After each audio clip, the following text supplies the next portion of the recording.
Bismillahirrahmanirrahim. Assalamualaikum warahmatullahi wabarakatuh.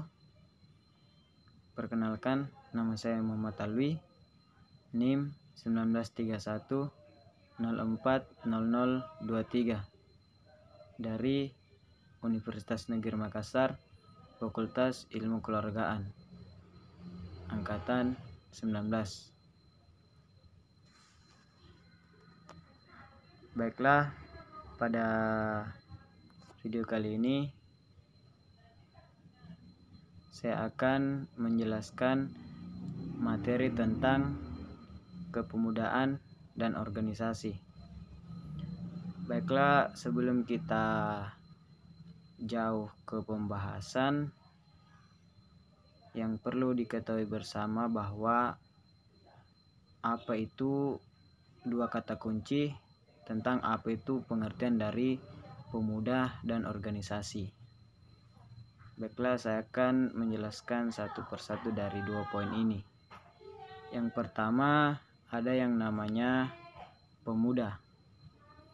Jadi, pemuda adalah individu yang bila dilihat secara fisik sedang mengalami perkembangan dan secara psikis sedang mengalami perkembangan emosional.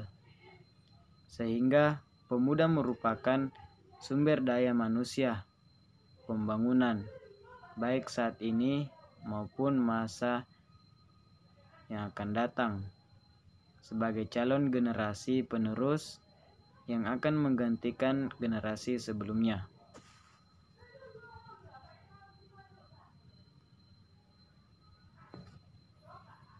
Secara internasional menurut WHO menyebut sebagai your people, yaitu dengan batasan usia 10 sampai 24 tahun. Sedangkan usia 10 sampai 19 tahun disebut adolescentnya atau remaja. International Youth Year adalah diselenggarakan tahun 1985, mendefinisikan penduduk berusia 15 sampai 24 tahun sebagai kelompok pemuda.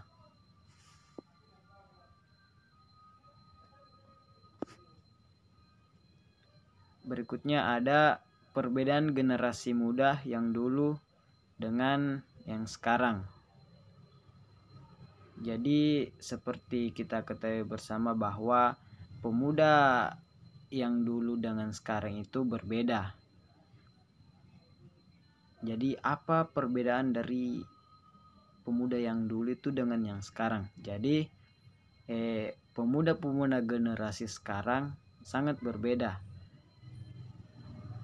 Karena kita lihat dulu dari segi pergaulan atau sosialisasi, cara berpikir, dan cara menyelesaikan masalah. Pemuda-pemuda zaman dahulu lebih berpikir secara rasional dan jauh ke depan. Dalam artian, mereka tidak asal dalam berpikir maupun bertindak, tetapi mereka merumuskannya secara matang dan mengkajinya kembali dengan melihat dampak-dampak yang akan muncul dari berbagai aspek.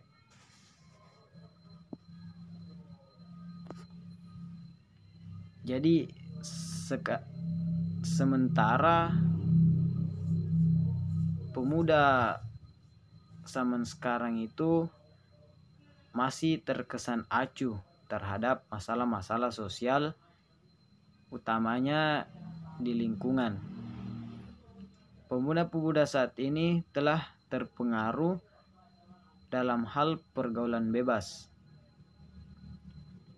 penyalahgunaan narkotika, kenakalan remaja, bahkan kemajuan teknologi pun yang seharusnya membuat mereka lebih terfasilitasi untuk menambah wawasan ataupun bertukar informasi justru malah disalahgunakan.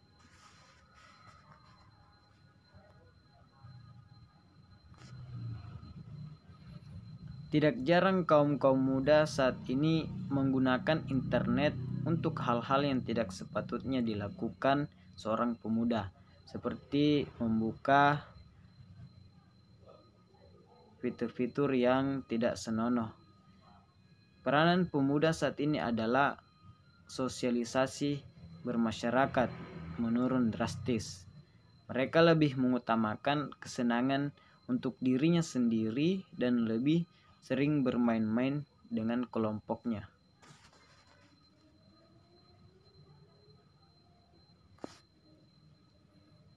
Jadi masa depan bangsa ada di tangan pemuda. Ungkapan ini memiliki semangat konstruktif bagi pembangunan dan perubahan. Pemuda tidak selalu identik dengan kekerasan dan anarkisme, tetapi daya pikir revolusionernya yang menjadi kekuatan utama. Sebab dalam mengubah tatanan lama budaya bangsa dibutuhkan pola pikir terbaru, mudah dan segar.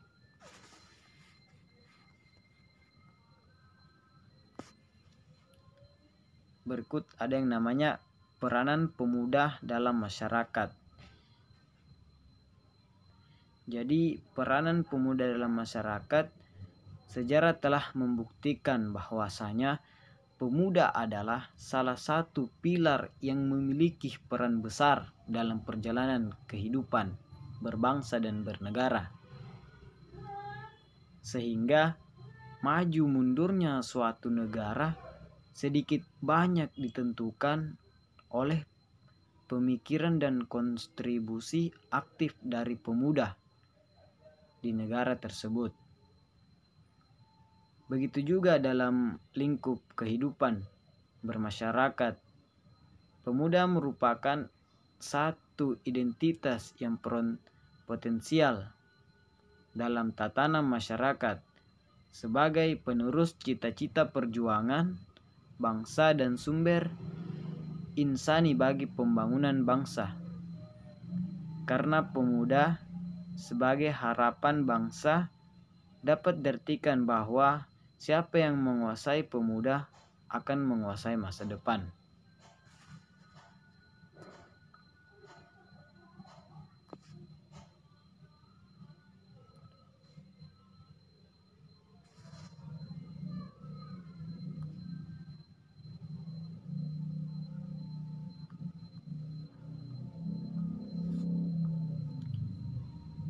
Ada beberapa alasan mengapa pemuda memiliki tanggung jawab besar dalam tatanan masyarakat.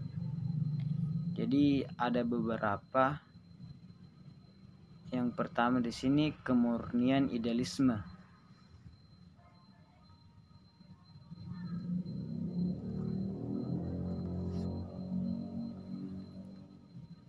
Jadi dalam kemurnian idealisme ada beberapa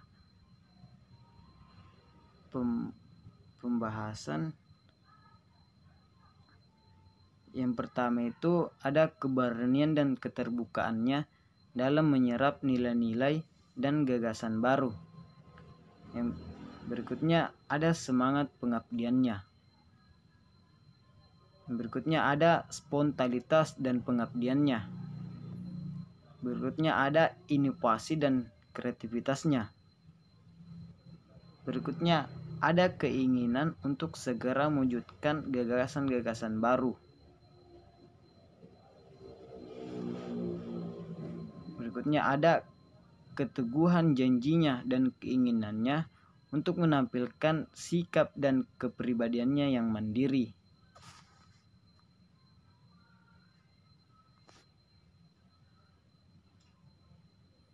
Berikutnya ada masih langkahnya pengalaman yang dapat merefleksikan pendapat, sikap dan tindakannya dengan kenyataan yang ada.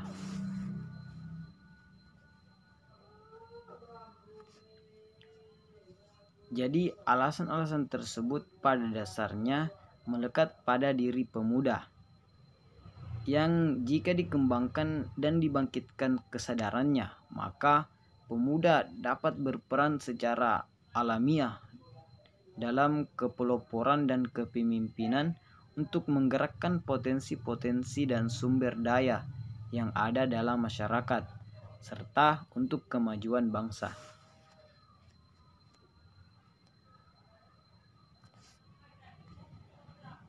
Jadi keberadaan pemuda di Indonesia sungguhnya dapat menjadi aset yang berharga bagi masa depan bangsa ini ke arah yang lebih baik dan mampu berdiri sejajar dengan bangsa lain dalam segala bidang. Dari sisi lain, dengan begitu, pemuda sangatlah ikut serta berperan aktif untuk kemajuan negeri ini, bertindak positif, memajukan masyarakat yang berkemajuan dan membantu program pemerintah untuk menuju Indonesia yang sesuai yang tercantum dalam Pancasila.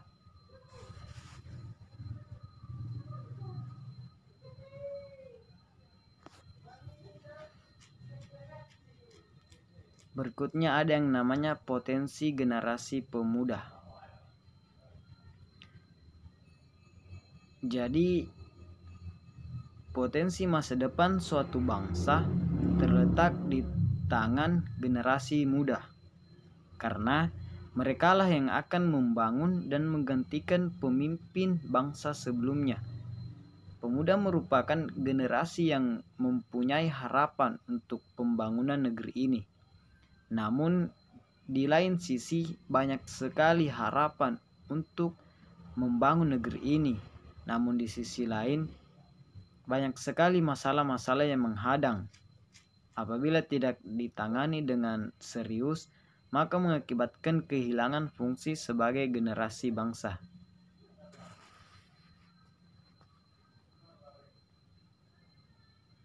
Berikutnya ada yang namanya pemuda memiliki banyak potensi untuk membangun negeri ini.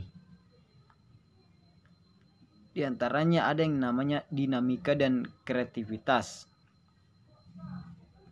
Jadi dengan adanya sikap idealisme dan daya kritis yang kuat, berarti generasi muda dapat menimbulkan kreativitas dan dinamika dalam tatanan berupa perubahan, pembaharuan, dan menyempurnakan kekurangan yang ada.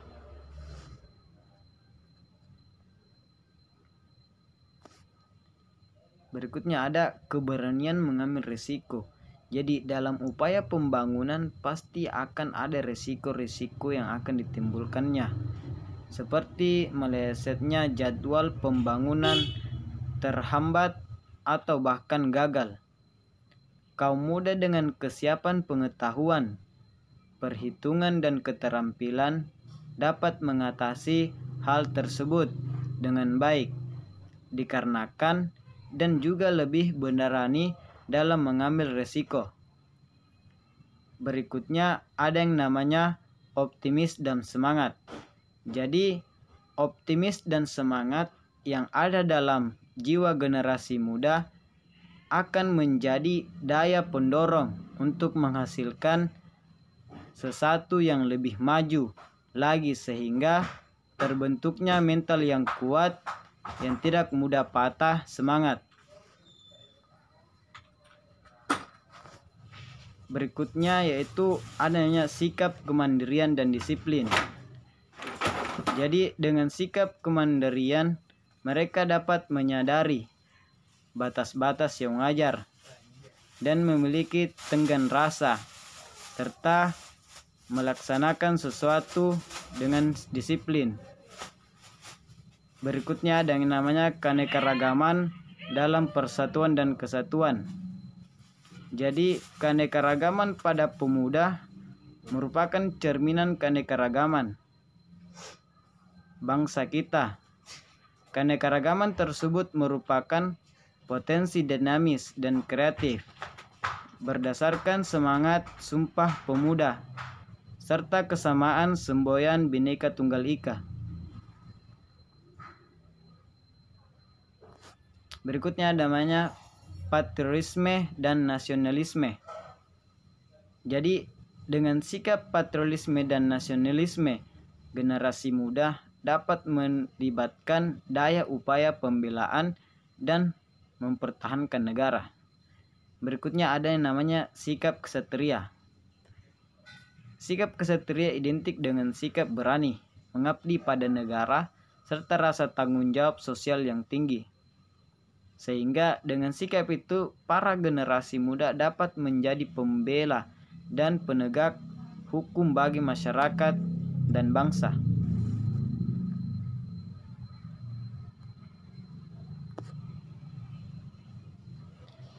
Berikutnya namanya kemampuan penguasaan ilmu dan teknologi. Jadi ilmu dan teknologi saat ini berkembang sangat pesat. Dengan ilmu tersebut, generasi muda dapat menerapkannya di lingkungan sekitar sebagai transformator dan dinamisator.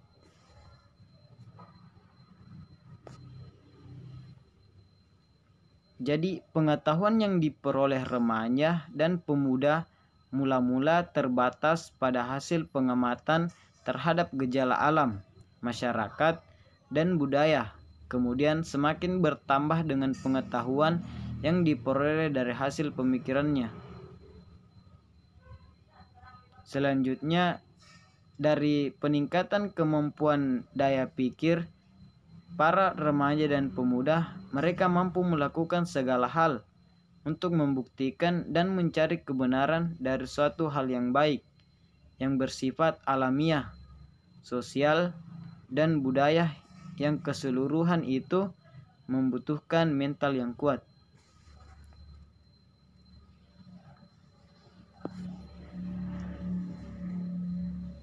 Jadi di sini tadi ada 2 poin.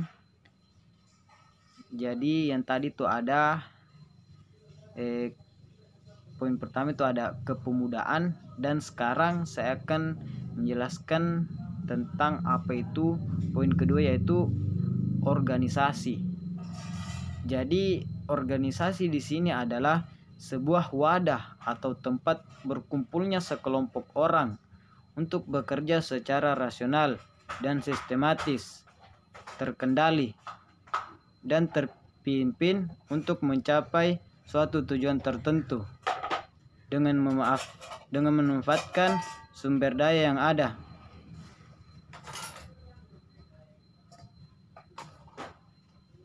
Jadi di sini ada namanya tujuan organisasi. Jadi ada beberapa poin di sini dari tujuan organisasi. Yang pertama itu sebagai wadah untuk bersama-sama mencapai tujuan dengan efektif dan efisien. Yang kedua, meningkatkan kemampuan, kemandirian, dan sumber daya yang dimiliki. Dari sebagai wadah bagi individu yang ingin memiliki jabatan, penghargaan, dan pembagian kerja. Berikutnya, sebagai wadah untuk mencari keuntungan secara bersama-sama. Yang berikutnya ada organisasi berperan dalam pengelolaan lingkungan secara bersama-sama. Yang berikutnya ada yang namanya organisasi dapat membantu individu-individu untuk menambah pergaulan dan memanfaatkan waktu luang dengan baik. Berikutnya yaitu sebagai wadah untuk memiliki kekuasaan dan pengawasan.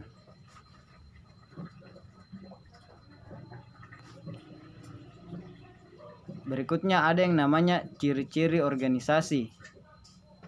Jadi ciri-ciri organisasi di sini terdapat beberapa poin.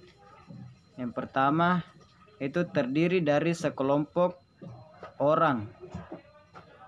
Jadi sebuah organisasi pasti memiliki anggota yang terdiri dari 2 orang atau lebih. Yang kedua, adanya tujuan bersama yang ingin diwujudkan. Yang ketiga, para anggota harus saling bekerja sama. Yang keempat, adanya peraturan yang mengatur dan membatasi sumber daya yang dimiliki agar saling bersinergi. Dan yang kelima, pembagian tugas dan tanggung jawab yang jelas pada setiap anggota organisasi.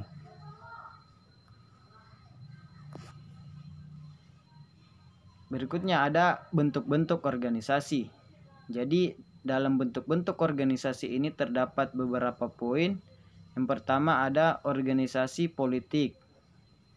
Jadi organisasi politik yang bergerak itu di bidang politik dengan tujuan yang berhubungan dengan politik sebuah daerah atau negara. Salah satu contohnya adalah partai politik di Indonesia. Yang kedua ada namanya organisasi sosial. Organisasi yang ini fokus mengurus soal kemanusiaan, misalnya kesehatan, bencana alam, ekonomi sosial, dan lain-lain. Contoh organisasi sosial adalah tim SAR.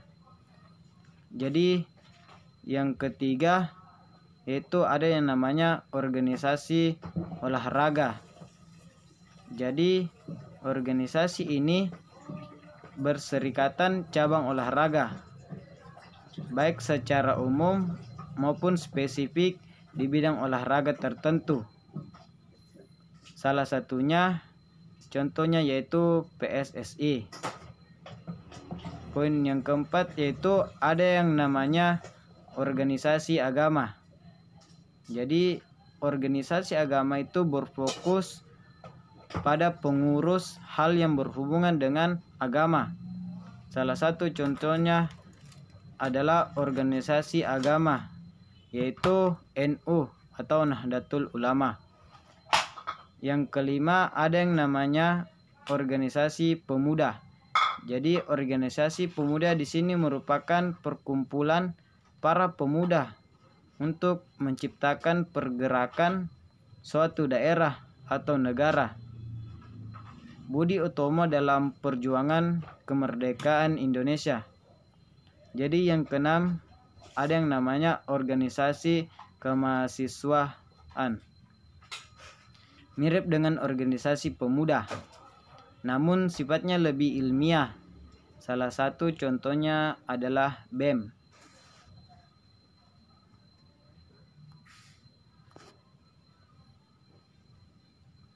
Terima kasih.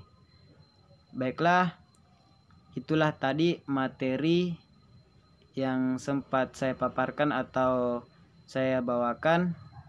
Semoga dapat menjadi pelajaran atau sebagai wawasan untuk dipelajari.